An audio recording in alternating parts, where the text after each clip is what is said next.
मालदीव्स को मिर्ची लग गई, बहुत बुरा लग गया मालदीव को, क्योंकि एक तरह से कंपैरिजन होने लगा।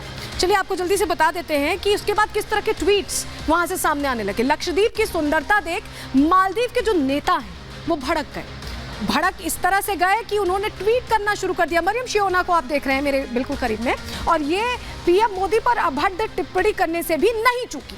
सोशल मीडिया पर मरियम की जी भर के फजीहत हुई, जमकर फजीहत हुई, और सोशल मीडिया पे हालात ऐसे हो गए कि हैशटैग बॉयकॉट मालदीव्स ट्रेंड करने लगा, यानी लोगों ने सीधे सीधे जवाब देना शुरू कर दिया।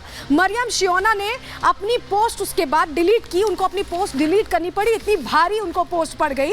और ऐसे में एक और नेता है जाहिद रमीज, जो भी इसमें एंट्री कर लेते हैं और वो भी ट्वीट करते हैं। हालांकि उन पर भी भारी पड़ा है, लेकिन उन्होंने क्या ट्वीट किया है चलिए आपको बता देते हैं। उनकी तरफ से किस तरह की टिप्पणियां इस पर की गई। पीपीएम नेता हैं जाहिद रमीज, जिन्होंने विवादित पोस्ट शेयर किया। उन्होंने भी ट्वीट किया, भारत हमारी बराबरी नहीं कर सकता। वो बता रहे हैं कि मालदीव्स इतना ऊंचा है कि भारत बराबरी नहीं कर सकता, पर्यटकों को हमारी जैसी सर्विस नहीं दे सकता। जहां पर वसुधैव कुटुंबकम का एक आधार लेकर हम चलते हैं, अतिथियों को भगवान समझते हैं, वहां ये बता रहे हैं कि बराबरी सर्विस की नहीं हो सकती।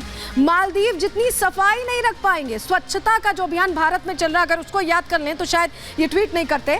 कमरों से आने वाली बदबू से दिक्कत होगी, इस तरह की बातें कही गई जाहिद रमीज की तरफ से, और बहुत हल्की बातें कही गई। कमरे से आने वाली बदबू से दिक्कत होगी, इस तरह की बातें उनकी तरफ से कही गई। लेकिन आपको बता दें कि मालदीव एक ऐसा देश है जो हमारा पड़ोसी देश है, और भारत हमेशा हमेशा मदद के लिए आगे बढ़ता रहा है। बहुत ऐसे मौके आए, अनगिनत मौके जब भारत ने मदद की है। कब मदद की है जरा वो भी बता देते हैं। हम यूं ही नहीं कह रहे हैं, जानकारी आपके सामने रख देते हैं। देखिए, स्वतंत्र मालदीव को मान्यता देने में भारत आगे रहा है, भारत ने प्रमोट किया है।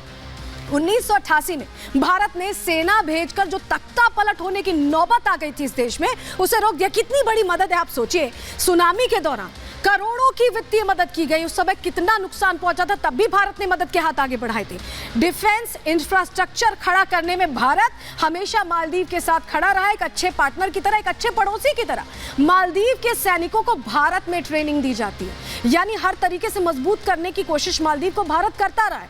2010 से 2013 में 2 रेस्क्यू हेलीकॉप्टर्स गिफ्ट में दिए थे, एक अच्छे जेस्चर के तौर पर गिफ्ट में दिए गए। 2018 में पेयजल संकट जब आया तो निपटने के लिए पानी भेजा गया भारत की तरफ से। 2020 में मीजल और रूबेला वैक्सीन दी गई। किस तरह से मीजल्स फैल रही थी, रूबेला फैल रहा था, वैक्सीन भारत ने भेजी, मदद की। कोविड में भी, कोविड जो सबसे मुश्किल समय था पूरी दुनिया के लिए, उसमें भारत खुद तो लड़ रहा था, और कोविड में 2000 करोड़ की आर्थिक मदद भारत की तरफ से की गई। अब आप समझिए, कोविड वैक्सीन की भी बड़ी खेप भारत ने वहां सप्लाई की थी और भेजी थी। अब आप सोचिए, ये जो 3 चेहरे आप देख रहे हैं, ये तमाम मदद भूल गए, वो सारी बातें भूल गए, और उसके बाद उनकी तरफ से जो ट्वीट्स किए गए, तो उसके बाद क्या कुछ ट्रेंड किया है ये हम आपको बताते हैं। क्योंकि जिस तरह से उन्होंने कोशिश की लक्षद्वीप को डिमोरलाइज करने की, उसके टूरिज्म को डिमोरलाइज करने की, उसके बाद भारतीय लोगों ने जवाब दिया।